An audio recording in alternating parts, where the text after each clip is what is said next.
ఇటు ప్రభుత్వం ఊహించినటువంటి విధంగా మరక అంటడంతో డైవర్షన్ పాలిటిక్స్ ఏదో ఒక విధంగా తిప్పి వైఎస్ఆర్ కాంగ్రెస్ పార్టీకి దాన్ని ఆపాదించాలనేటువంటి ఆలోచనతో చంద్రబాబు నాయుడు, తెలుగుదేశం పార్టీకి సంబంధించినటువంటి మంత్రులు అందరూ కూడా ఒక పద్ధతి ప్రకారం, ఒక పథకం ప్రకారం ఈరోజు కుట్రలపై పాల్పడేటువంటి ఒక విధంగా చెప్పాలంటే నకిలీ మద్యం విషయంలో చంద్రబాబు నాయుడు ఎంత నీచమైనటువంటి డ్రామాలకు పాల్పడుతున్నాడు అనేటువంటిది ఈరోజు ప్రత్యక్షంగా ప్రజలు గమనించేటువంటి పరిస్థితి. ఒక పక్క మద్యపానం, నకిలీ మద్యం తయారీతో ప్రజలకు సంబంధించినటువంటి ప్రాణాలతో చెలగాటపడుతూ ప్రభుత్వం దాని మీద తన పార్టీకి సంబంధించినటువంటి వాళ్ళని రక్షించుకోవాలనేటువంటి ఆలోచనతో పనిచేస్తుంది తప్ప అసలు ఈ నకిలీ మద్యం మూలాలు ఎక్కడి నుంచి వచ్చాయి, ఇది ఏ విధంగా తయారైంది, దీన్ని ఏ విధంగా నిర్మూలించాలనేటువంటి దాని మీద దృష్టి పెట్టినట్టుగా అనిపించడం లేదు. ఈరోజు ఏదో ఒక విధంగా దీన్ని తీసుకెళ్లి వైఎస్ఆర్ కాంగ్రెస్ పార్టీకి అంటగట్టేద్దాం. అందులో భాగంగా ఈరోజు నకిలీ మద్యం వ్యవహారంలోకి మాజీ మంత్రి అయినటువంటి జోగి రమేష్ గారిని తీసుకురావడం జరిగింది. ఈరోజు జోగి రమేష్ గారి మీద ఈ ప్రభుత్వానికి గతంలో అక్కసు ఉంది. చంద్రబాబు నాయుడిని ప్రశ్నించడానికి వెళ్ళాడనేటువంటి బాధ ఆ వర్గాల్లో ఎక్కువగా ఉంది. ఎవరైతే ప్రభుత్వాన్ని ప్రశ్నిస్తారో లేదా గతంలో ఈ ప్రభుత్వాన్ని ప్రశ్నించారో, ఈ పార్టీని ప్రశ్నించారో వాళ్ళ మీద దాడులు చేయాలి, అరెస్ట్ చేయించాలి, జైల్లో పెట్టించాలనేటువంటి లక్ష్యంతో ఒక విధ్వంసమైనటువంటి పరిపాలనకి, రెడ్ బుక్ పరిపాలనకి ప్రభుత్వం రాగానే కార్యక్రమానికి శ్రీకారం చుట్టింది. అందులో ఈరోజు ఒక్కసారి చూస్తే సొంత పార్టీ నేతల ప్రమేయం బహిర్గతంగా కనపడుతున్నా, కళ్ళకు కట్టినట్టుగా తన సొంత పార్టీకి సంబంధించినటువంటి వ్యక్తుల ప్రోత్సాహం ఉంది, వాళ్లే దీనిలో పాత్రదారులు, సూత్రధారులు, వాళ్ళ ప్రోద్బలంతో ఇది నడిచింది. కూటమి పెద్దలకు సంబంధించినటువంటి తెలుగుదేశం పార్టీకి సంబంధించి సాక్షాత్తు తమ్మళ్లపల్లి నియోజకవర్గానికి, ఆ మొక్కల చెరువులో జరిగినటువంటి దానికి, ఆ తమ్మళ్లపల్లి నియోజకవర్గానికి ఇన్ఛార్జిగా వ్యవహరిస్తున్నటువంటి జయచంద్రారెడ్డి గారి పాత్ర ఉంది అని చెప్పి ఈరోజు స్పష్టంగా అర్థమవుతున్నా, దాన్ని పక్కన పెట్టి వైఎస్ఆర్ కాంగ్రెస్ పార్టీలో ఒక పుష్య ప్రచారణ, కనీసం జరిగినటువంటి ఈ దందానంతా కనుమరుగు విధంగా వైఎస్ఆర్ కాంగ్రెస్ పార్టీకి ఏ విధంగా అండగొట్టాలి అంటే, ఇన్నటి వరకు జరిగినటువంటి ఆ ఏదైతే డిస్కషన్ ఉందో ప్రజల్లో, దాన్ని డైవర్షన్ అంటే జోగి రమేష్ గారి మీద తిట్టిన తర్వాత జోగి రమేష్ గారికి దీనికి సరిపోతుందిలే, మన మీద బురదకుండా పోతుంది అనేటువంటి ఒక దుర్మార్గం అనేటువంటి చంద్రబాబు నాయుడికి ఇది అలవాటు అనేటువంటి విషయం. అందులో భాగంగానే సీరియస్ వ్యవహారం, ప్రజల ప్రాణాలు కోల్పోతున్నటువంటి వ్యవహారం, దానిలో కూడా ఈరోజు ఏదో ఒక విధంగా డైవర్షన్ పాలిటిక్స్ కు పాల్పడాలనేటువంటి ఆలోచన చేస్తున్నాం. మేము స్పష్టంగా ప్రభుత్వాన్ని అనేక సందర్భాలు చెప్పాం. నెల 3వ తేదీ కల్తీ మద్యానికి సంబంధించి మోకల చెరువు తమ్మళ్లపల్లిలో ఇది వెలుగు చూడడం జరిగింది. నకిలీ మద్యం, నకిలీ సీసాలు, నకిలీ లేబుల్స్, నకిలీ మూతలు, వీటితో పాటు వేల లీటర్లకు సంబంధించినటువంటి, వేల బాటిళ్లకు సంబంధించినటువంటి నకిలీ మద్యం దొరికింది అంటే ఇది ఈ రోజు అన్ని విధాలు బెల్ట్ షాపులు ఉంది. అదేవిధంగా ఇబ్రహీంపట్నం చెందినటువంటి జనార్దన్ రావు చెందినటువంటి బార్లో కూడా ఈ నకిలీ మద్యాన్ని ఎక్సైజ్ అధికారులు ఆ యూనిట్లు కూడా అక్కడ గుర్తించడం జరిగింది. అంటే మొలకల చెరువులో కానీ ఇబ్రహీంపట్నంలో కానీ వేల లీటర్ల ఆ నకిలీ మద్యానికి సంబంధించి తయారు చేసే సామగ్రిని చూసి అధికారులు కూడా షాక్ అయ్యామని చెప్పి మీడియా ముందు చెప్పడం జరిగింది.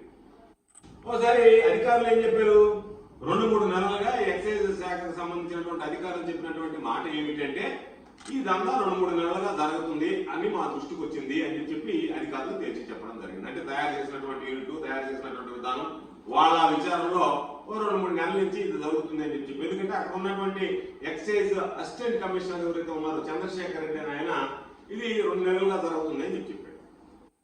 డిప్యూటీ కమిషనర్ ఏం చెప్పాడు, 3 నెలలుగా జరుగుతుంది అని చెప్పాడు. ఎక్సైజ్ అధికారులు చెప్పినటువంటి దాని ప్రకారం ఏంది, 2 నెలలు 3 నెలలుగా జరుగుతుంది అనేటువంటిది స్పష్టంగా అర్థమైనటువంటి పరిస్థితి. అయితే 2-3 నెలలుగా జరిగింది అంటే ఇది కూటమి ఫెయిల్యూరు, ఈ ప్రభుత్వం ఫెయిల్యూరు కాబట్టి కూటమి ప్రభుత్వంలోనే ఇది జరిగింది అనేటువంటిది స్పష్టంగా అర్థం కావడంతో దానిని తప్పించుకునేందుకు ఈరోజు 2-3 ఏళ్ల నుంచి ఇది జరుగుతుందనేటువంటి ఒక ప్రచారానికి, విష ప్రచారానికి ఈరోజు కోరుకున్నారు. అంటే 2-3 ఏళ్ళు అనేటప్పటికి ఏమైంది, అంతకుముందు ఉన్నటువంటి ప్రభుత్వంలో కూడా ఇది జరిగింది అని చెప్పి వాడు చెప్పదలుచుకున్నటువంటి విధానం ఇది మా ప్రభుత్వం వచ్చినటువంటిది కాదు, గత ప్రభుత్వం నుంచే వచ్చిందని చెప్పుకోవడానికి అనేక రకాలైనటువంటి ఇబ్బందులు పడుతూ అందులో భాగంగా 2-3 సంవత్సరాల నుంచి జరుగుతుంది అని చెప్పాను. ఒకసారి జనార్దన్ రావు ఒక వీడియోలో మాట్లాడాడు. జనార్దన్ రావు మొదటి వీడియోలో ఏం మాట్లాడాడు? 6వ తేదీ అక్టోబర్ 6వ తేదీ మొదటి వీడియో రిలీజ్ చేశాడు. టూలకు మాట్లాడాడు. దాంట్లో ఏం చెప్పాడు? నన్ను ముద్దాయిగా చూపించారు, తెలుగుదేశం పార్టీ వాళ్ళకి ఏమి సంబంధం లేదు, నాకు ఆరోగ్యం బాగలేక నేను ఆఫ్రికాలో ఉన్నా, ఆరోగ్యం బాగైన తర్వాత ఆరోగ్య సంస్థ బాధపడుతున్నాను కాబట్టి విదేశాల్లో ఉన్నాను కాబట్టి నేను ఇండియాకి వచ్చిన తర్వాత దీంట్లో జరిగినటువంటి వాస్తవాలన్నీ చెప్తానని చెప్పాడు తప్ప ఆ రోజు అక్టోబర్ 6వ తేదీ ఇచ్చినటువంటి వీడియోలో ఎక్కడ కూడా జోగి రమేష్ గారి పాత్ర ఉందనేటువంటి ప్రస్తావన కూడా జనార్దన్ రావు తీసుకురాలేదు. ఇది అందరం గమనించాల్సినటువంటి విషయం. రెండో వీడియో కరెక్ట్ గా వారం తర్వాత అక్టోబర్ 13వ తేదీ మొన్నటి దినం మరొక వీడియో, రెండో వీడియో రిలీజ్ చేశారు. జనార్దన్ రావు రెండో వీడియో రిలీజ్ చేశారు. దాంట్లో జోగి రమేష్ ప్రస్తావన తెచ్చాడు. ఆయన ఆర్థికంగా సహాయం చేస్తానని చెప్పని జోగి రమేష్ చెప్పాడని చెప్పాడు. కావాలనే ఆఫ్రికాలో ఉండేటువంటి ఆయన ఫ్రెండ్ దగ్గరికి ఆయన పంపించాడని చెప్పాడు. ప్రభుత్వానికి చెడ్డ పేరు తీసుకురావడానికి జోగి రమేష్ కుట్ర పన్నాడని, అందులో భాగంగా టీడీపీ వాళ్ళని సస్పెండ్ చేయడంతో, ఎవరు జయచంద్రారెడ్డి వీళ్ళందరినీ తెలుగుదేశం పార్టీ సస్పెండ్ చేయడంతో రమేష్ ప్లాన్ మార్చేశాడని చెప్పి, జోగి రమేష్ ప్లాన్ అంతా మార్చాడని చెప్పి ఇబ్రహీంపట్నంలో ముందుగానే సరుకు తెచ్చి పెట్టాలని చెప్పాడని, అక్కడికి సాక్షి మీడియాను పంపించాడని, దాని ప్రకారం అక్కడ దాడి చేయించాడని, ఇదంతా ఒక పథకం ప్రకారం కూటమి ప్రభుత్వం మీద విషయం చల్లడానికి జోగి రమేష్ అనేటువంటి వ్యక్తి చెప్తే నేను చేశాను, కాబట్టి ఇదంతా జోగి రమేష్ ద్వారా జరిగింది తప్ప దీనికి ప్రభుత్వంతో ఏమి సంబంధం లేదు అని చెప్పి మాట్లాడాడు. అని రకరకాల చెప్పొచ్చాడు ఆ వీడియో. ఎందుకు నువ్వు చెప్పాల్సి వచ్చిందనే ప్రశ్న వస్తుంది కాబట్టి నాకు బెయిల్ ఇప్పిస్తానన్నాడు, మా తమ్ముడు కూడా కేసులో ఇప్పిస్తానన్నాడు, నాకు 3 కోట్లు డబ్బు ఇస్తానని చెప్పి నమ్మించి మోసం చేశాడు, నాకు ఇవ్వలేదు. కాబట్టి ఇవన్నీ ఆధారాలు ఉన్నాయి, ఇవన్నీ ఉన్నాయి కాబట్టి జోగి రమేష్ వల్లనే ఇది జరిగింది. జోగి రమేష్ కూటమి ప్రభుత్వానికి చెడ్డ పేరు కావాలనేటువంటి పథకం వేశాడు. ఆ పథకంలో భాగంగా నన్ను పావుగా వాడుకున్నాడు. కాబట్టి ఆ 3 కోట్ల రూపాయలకు ఆశపడి నేను ఈరోజు ఈ పని చేశాను అని చెప్పి చెప్పాడు. ఈరోజు తెలుగుదేశం పార్టీ ఎందుకు మీకు సంబంధించినటువంటి నాయకుల మీద, జయచంద్రారెడ్డి మీద కానీ సురేందర్ నాయుడు మీద కానీ మీరు వేటు వేశారు? అడ్డంగా బుక్ అయ్యారు కాబట్టి, జయచంద్రారెడ్డికి సంబంధం ఉందనేటువంటిది స్పష్టమైపోయింది కాబట్టి, దానికి సంబంధించి అందరి పేరు, సురేందర్ నాయుడు పేరు వచ్చింది, జయచంద్రారెడ్డి పేరుతో పాటు అదే పేరు జనార్దన్ పేరు వచ్చింది. వీటికి సంబంధించిన డ్రైవర్ అష్రాఫ్ అనేటువంటి వ్యక్తి, అయ్యా నేను ఆ నకిలీ మద్యాన్ని స్కార్పియో వెహికల్ ద్వారా బెల్ట్ షాప్ లకు తోలారని స్పష్టంగా పోలీసుల ముందు వాంగ్మూలం ఇచ్చాడు. స్పష్టంగా వాంగ్మూలం ఇచ్చిన తర్వాత టీడీపీ కూడా డిఫెన్స్ లో పడిపోయి దిక్కుతోచినటువంటి స్థితిలో ఈ జయచంద్రారెడ్డిని, సురేందర్ నాయుడిని సస్పెండ్ చేసింది. కారణం ఏమిటంటే సాక్షాత్తు అన్ని ఆధారాలు బయటపడ్డాయి కాబట్టి, ఆధారాలతో సహా బయట వచ్చింది కాబట్టి వైఎస్ఆర్ కాంగ్రెస్ పార్టీ దాని మీద గట్టిగానే మా నాయకుడు జగన్మోహన్ రెడ్డి గారు పోరాటం చేయడం జరిగింది. ఆయన ఆదేశాల మేరకు వైఎస్ఆర్ కాంగ్రెస్ పార్టీ వర్గాలు పోరాటం దిగాయి. ప్రజల్లో దీని మీద చర్చ ప్రారంభమైంది.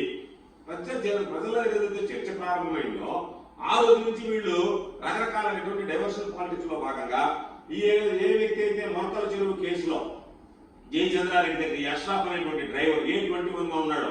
2024 ఎన్నికలకు ముందు నేను 6 నెలలు అక్కడ పనిచేశాను. ఆ తర్వాత జయచంద్రారెడ్డితో ఉన్నటువంటి ఆ సన్నిహితంతో నాకు జనార్దన్ రావుతో పరిచయం ఏర్పడింది. ఆ తర్వాత నన్ను కొద్ది కారణాల వల్ల తీసేశారు. నేను ఏదో మార్కెట్ లో పనిచేస్తున్నాను, వాళ్ళని పని అడిగాను. వాడి చివరికి నన్ను ఆ స్కార్పియో వాహనం ద్వారా మళ్ళీ నన్ను నియమించుకుని బ్లాక్ స్కార్పియో గతంలో ఏదైతే నేను తోలానో దాని ద్వారా మద్యం షాపులకి నకిలీ మద్యాన్ని వేయమని చెప్పి దాని ప్రకారం నన్ను మాట్లాడుకుని నాకు రోజుకి ఇంతని చెప్పి ముట్ట చెప్పాలని స్పష్టంగా చెప్పాను. దాంతో విధి లేని పరిస్థితుల్లో జయచంద్రారెడ్డి దగ్గర డ్రైవర్ గా పనిచేస్తున్నటువంటి వ్యక్తి, జయచంద్రారెడ్డి బ్లాక్ స్కార్పియోను వాడినటువంటి వ్యక్తి, దాని ద్వారానే మద్యం పంపిణీ చేశాడు కాబట్టి టీడీపీ డిఫెన్స్ లో పడిపోయి దానికి సంబంధించినటువంటి దాంట్లో ఆ రోజు ఏం చెప్పారు? మేమే రైడ్ చేయించాం, ఈ ఘనతంతా మాదే అని చెప్పి ఒక ప్రచారం చేస్తున్నారు. కాబట్టి మేమే, మాకెవరు సర్వింగ్ కాదు, మేమే దాన్ని వెతికి పట్టుకున్నాము అంటే ఇక్కడ తేడా చూడండి. మొదటి రోజు ఏమో మేము వెతికి పట్టుకున్నాం అన్నారు. రెండో వీడియో జనార్దన్ రావు చేతి ఏమి రిలీజ్ చేయించారు? అక్కడ పెట్టించి పట్టించాడు జోగి రమేష్ అని చెప్పాడు. సాక్షాత్ తెలుగుదేశం పార్టీ వాళ్ళు ప్రెస్ మీట్ పెట్టి మేము ఎంత ఎఫెక్టివ్ గా పనిచేస్తున్నాం అంటే మేము పట్టుకున్నాం దీన్ని, కాబట్టి మా ప్రభుత్వం అంత పకడ్బందీగా పనిచేస్తుంది అని చెప్పాడు. మీ ఆస్థాన పత్రిక ఈనాడులో 3వ తేదీ జరిగితే 4-5 తేదీలో కనీసం దాని గురించి ఎంత పెద్ద విషయం ప్లాంట్ బయటపడింది. దాంతో పాటు నకిలీ బాటిల్స్, నకిలీ లేబుల్స్, నకిలీ మూతలు బయటపెడితే, సీసాలకు సంబంధించినటువంటి సీల్లేసే మూతలు బయటపెడితే కనీసం దాని గురించి ప్రస్తావన కూడా లేదు 4-5 తేదీలో. తర్వాత మేము తప్పు చేశారు కాబట్టి మా వాళ్ళని సస్పెండ్ చేశామని వరలరామయ్య గారు, నారా లోకేష్ ఇద్దరు కూడా దాన్ని సమర్థించుకున్నారంటే మా వాళ్ళు తప్పు చేశారు కాబట్టి మేము పంపించామని చెప్పి దాంట్లో ఒక ట్వీట్ కూడా పెట్టారు. ఏమనంటూ జయచంద్ర రెడ్డి మీద ఆయన ఏమని చెప్పి ఒక ట్వీట్ పెట్టారు. ఆ తర్వాత ఏమనుకున్నారేమో ఆ ట్వీట్ 2 రోజుల తర్వాత ఏమన్ అనేటువంటి అక్షరం తీసేశారు. అంటే ఏమన్ జయచంద్రారెడ్డి అనేటువంటిది ఆయన అక్యూజ్డ్ నెంబర్ 1 గా ఉన్నటువంటి వ్యక్తికి మీ ట్వీట్ లోనే ఏమన్ అనేటువంటి దాన్ని తొలగించారు. అంటే దీని అర్థం ఏంటంటే ఒక పథకం ప్రకారం మీ వాళ్ళని ఏ విధంగా కాపాడుకుంటూ రావాలా, ఈ కేసును ఏ విధంగా నీరు కలసాలా, వైఎస్ఆర్ కాంగ్రెస్ పార్టీకి ఏ విధంగా దీన్ని అంటగట్టాలనేటువంటి ఒక విష ప్రచారానికి, ఒక దుష్ప్రచారానికి మీరు పాల్పడుతూ ఒక పద్ధతి ప్రకారం దీన్ని ఏదో ఒక విధంగా నీరు కాల్చాలనేటువంటిది మీ ప్రధానమైనటువంటి పరిస్థితి. అందుకనే చంద్రబాబు నాయుడికి డైవర్షన్ రాజకీయాలు అలవాటు.